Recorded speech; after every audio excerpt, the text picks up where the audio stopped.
More than ever before, the pursuit of sustainable development has been increasingly becoming more complicated.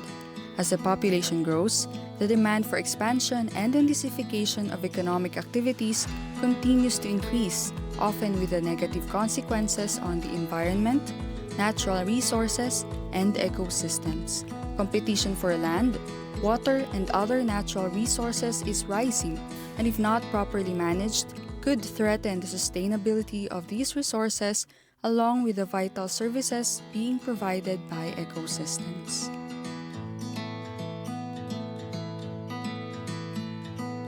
The Department of Science and Technology supported the institutionalization of guidelines on watershed integrated area land use planning towards resiliency or Wilup project to promote the resiliency and sustainability of watersheds, ecosystems, and people towards resilient and sustainable local and national development.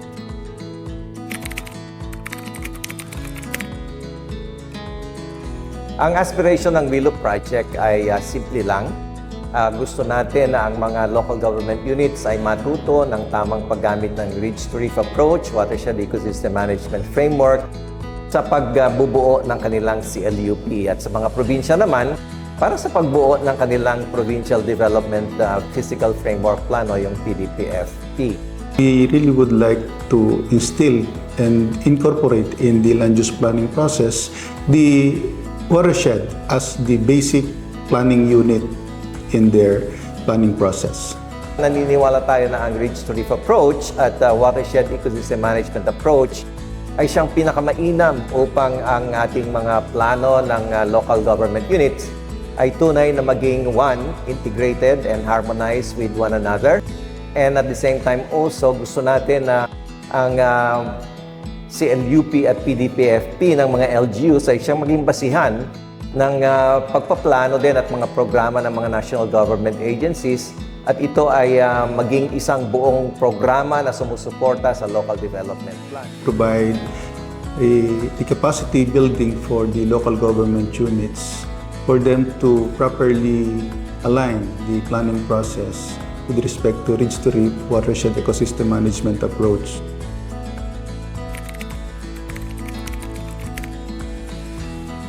So watershed is a topographically divided area drained by rivers and streams leading to common outlet in lakes or ocean. R2R kasi using the concept ng watershed, nagsisimula tayo sa itaas hanggang pababa. So ano yung itaas? Ito yung ating forest ecosystem hanggang sa tubig, sa coastals natin. Okay, so ano yun? So ibig sabihin, pag sinabi nating R2R or WEM, hindi to forest lang. Ibig sabihin, magmula itaas hanggang pababa. So lahat ng ecosystem kasama. Ang R2R approach ay isang pamamaraan ng pag-manage ng ating natural resources kasama na ang kalupaan natin, no?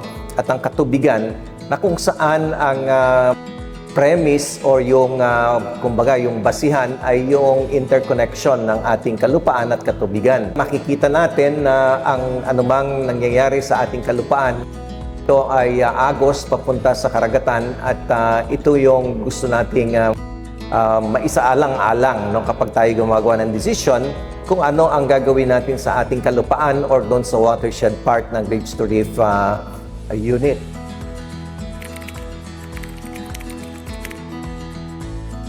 Several LGUs and different LGUs within one watershed has their respective planning, interventions, and control. And often, their plans and programs is not congruent with each other. There is a need for a harmonized development of plans and programs so that the sustainable management of resources within the watershed will be assured. Gusto natin maging basihan kung ang mga programa ba ng ating mga karagatan ay nakaayon sa kung ano ang nangyayari doon sa kalupaan natin. Ayaw natin kasi na magbanggaan sila na meron tayong ginagawa sa karagatan, subalit ito ay mawawalang saysay lamang sapagkat iba ang ginagawa natin sa kalupaan na nagbibigay o nagdudulot ng masamang epekto sa ating karagatan. Matutugunan itong Rich Reef approach, na kung saan ang plano at programa ng ating national government agencies ay magiging mas directly linked doon sa mga pangailangan ng ating mga local government units.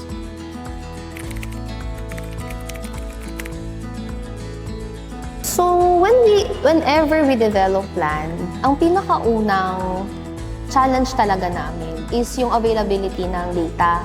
Lalo na't yung official data na available whenever we do our plans is usually 5 years ago, if not 10 years ago. Pangalawa, nahihirapan din kami in terms of gathering our stakeholders. Lalo't na't maraming consultation sessions yung kailangan natin in-conduct whenever we develop the plan. And last but not the least, pag natapos na yung plano, nahihirapan naman tayo in terms of implementation, lalo na't if yung personalities in our partner stakeholders changes. Enter the local government unit, I noticed that some technical staff lack opportunities for them to capacitated in terms of this framework. That is why we are thankful because we are given the opportunity to learn about the R2R and WEM framework while we are updating our PDP-FP. Din sa mga challenges na na-encounter namin is yung number of plans or numerous plans na nire-require sa amin of various agencies. And madalas at mas na madalas, kami ay nabibigyan din ng deadlines para gawin ito. So because of sa kagustuhan natin na makomply ang mga ito, instead na magawa natin yung plano ng maayos and true to its intention, sometimes, kung hindi madalas naman, ay ginagawa lamang ito para maging compliant ang LGU sa requirements ng national government. So with this intervention, we hope that we would be able to minimize the incidence of this because I believe that with the updating of the PDP-FP with this framework, the PDP-FP will now set the direction not only for a single plan or single provincial plan, but for all the sectoral plans that the province will be conducting or developing moving forward.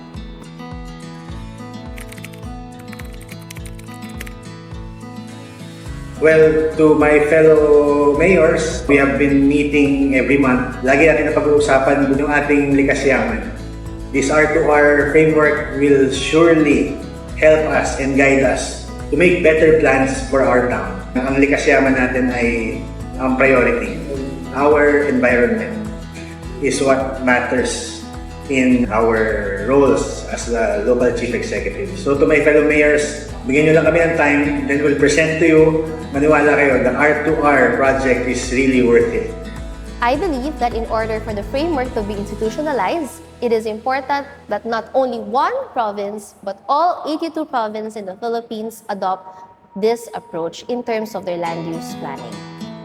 This is vital to ensure that our nation drives economic development while ensuring ecological integrity. This is for the benefit not only of those present right now, but for the future generations to come.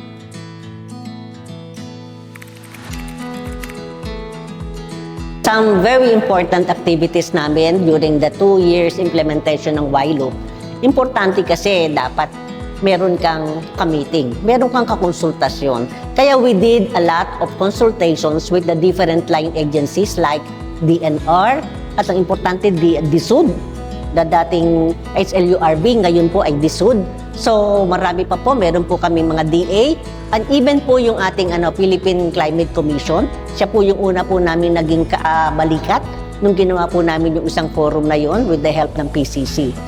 And also importante po yung formation po ng technical working group para po dun sa policy. And then at the same time po, doon sa ground level ng dalawang pilot sites, yung pong kanilang respective TWG.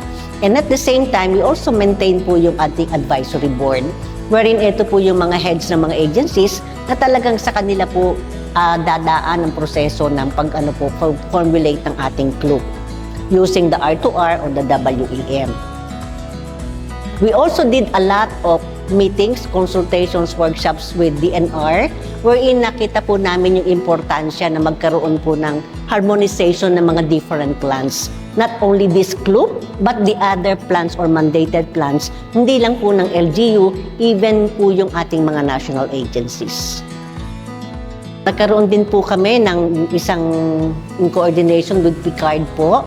Nagkaroon po kami ng National Policy Forum at isang malaking bagay po ito na naitulong po natin para po lalo po nating yung pong advocacy ay talagang maipasok po natin sa pagpaplano ng bawat LGU saka ng probinsya. So nakatulong po ang DSUD dito sa policy forum na to, and these were actually attended by many people in all walks of life po. Marami po kaming naimbita dyan.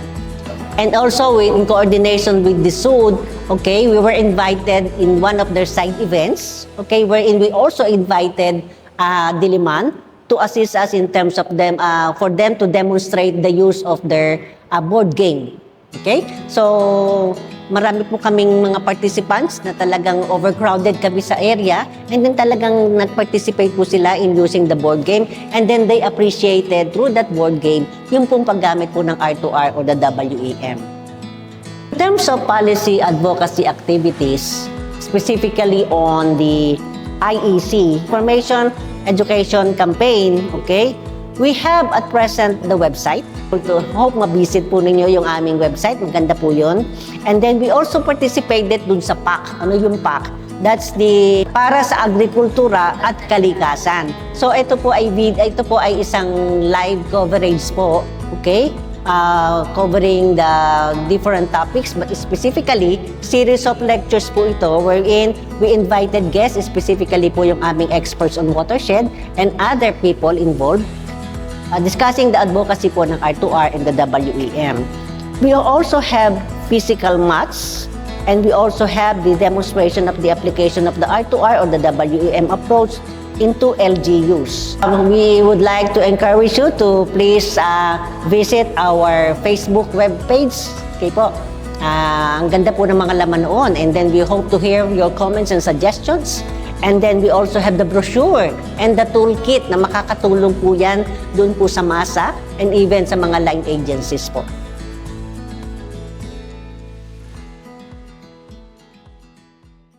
Okay. Gusto ko unahin dito ang DOST, ang Department of Science and Technology, through PICARD, no?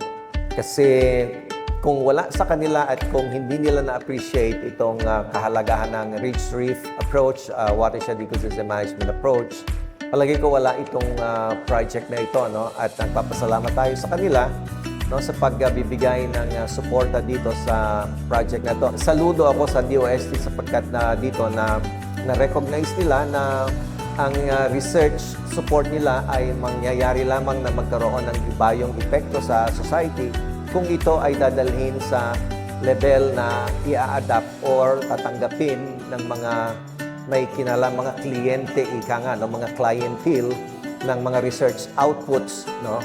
At ito ay gagamitin nila. Saludo ako sa DOST, no, for doing this.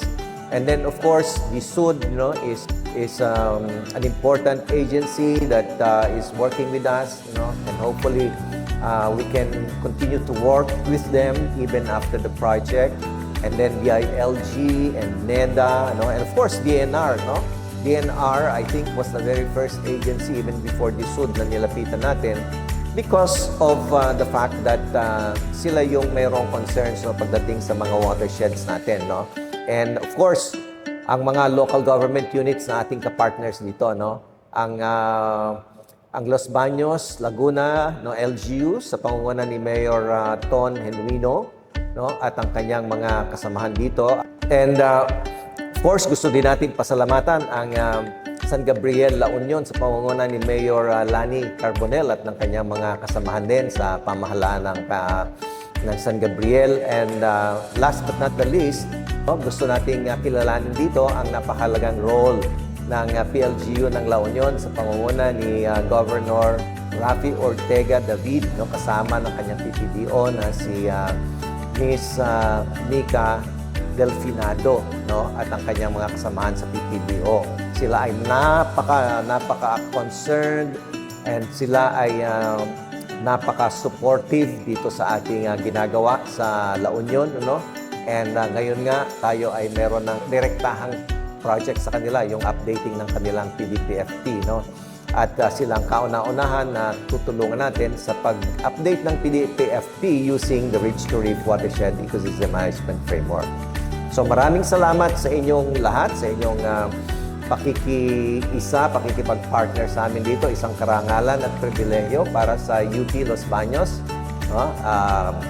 At kami na galing sa Institute of Renewable Natural Resources, College of Forest Natural Resources, at under kami ng Environmental Forestry Program, kami ay nagpapasalamat sa inyo. Nawa ay patuloy na kami ay pagtiwalaan nyo sa aming mga suportang binibigay sa inyo at makakaasa kayo na kami ay isang tawag lamang kung kayo ay mangangailangan. Maraming salamat sa inyong lahat.